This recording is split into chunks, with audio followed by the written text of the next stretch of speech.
Nous recevons justement Mathieu Fangwa qui va nous livrer dans quelques secondes la dernière actualité relative à l'arrivée des dernières délégations à l'instar de la Gambie et de la Guinée qui appartiennent toutes à l'équipe C et qui devront loger à l'hôtel parlementaire.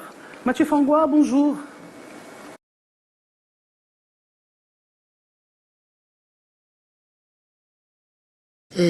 Bonjour Monique Naoussi, bonjour Henri Kédian Atembe, bienvenue devant l'hôtel parlementaire où est logé deux sélections nationales qui prennent part à cette grande fête du football, la 44e édition de la Coupe d'Afrique des Nations de football, la Gambie et la Guinée. C'est important de le rappeler après le départ manqué de l'équipe nationale gambienne. Finalement, il y a eu cette arrivée hier à l'aéroport de Yamoussoukro, ovationné par le service d'accueil de la Confédération africaine de football et le COCAN de la Côte d'Ivoire. Ils ont pris leur quartier ici, derrière nous, à l'hôtel parlementaire, et ils partagent justement cet hôtel avec le Sili national de Guinée. Le Sili national de Guinée qui a atterri en Côte d'Ivoire et qui a pris ses quartiers ici depuis un peu plus de 48 heures.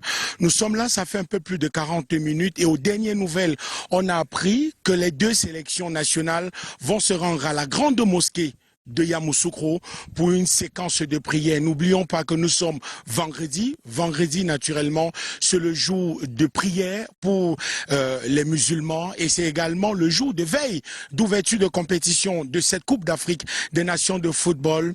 Mais un fait marquant nous a intrigué tout à l'heure. Nous avons rencontré les supporters guinéens qui sont partis de Conakry depuis un peu plus d'une semaine et qui ont foulé le sol ivoirien il y a quelques jours. Les plaintes à l'idée de savoir personne pour s'occuper d'eux et personne pour leur donner la bonne information en tant que supporters partis de la Guinée pour venir supporter le Sili national en Côte d'Ivoire. Ils se sont plaints justement du manque de prise en charge, mais le plus important, ils sont déterminés à porter l'équipe du Sili national de Guinée vers la victoire le 11 février prochain. Et c'est important de le rappeler pour ceux qui nous regardent sur Canal 2 International en ce moment, on va dire quoi,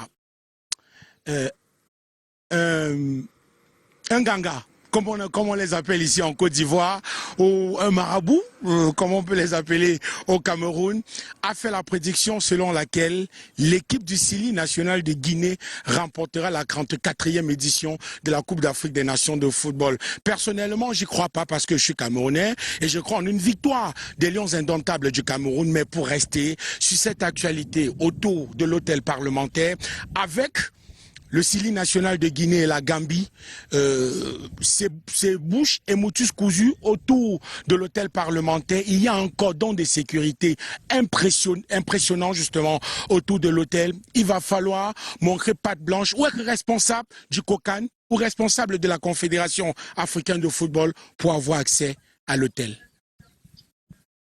Merci beaucoup. Oui, Henri Kédian Atembe, nous disons merci à Mathieu Fangwa qui est posté devant l'hôtel parlementaire où sont logées ces deux équipes, la Gambie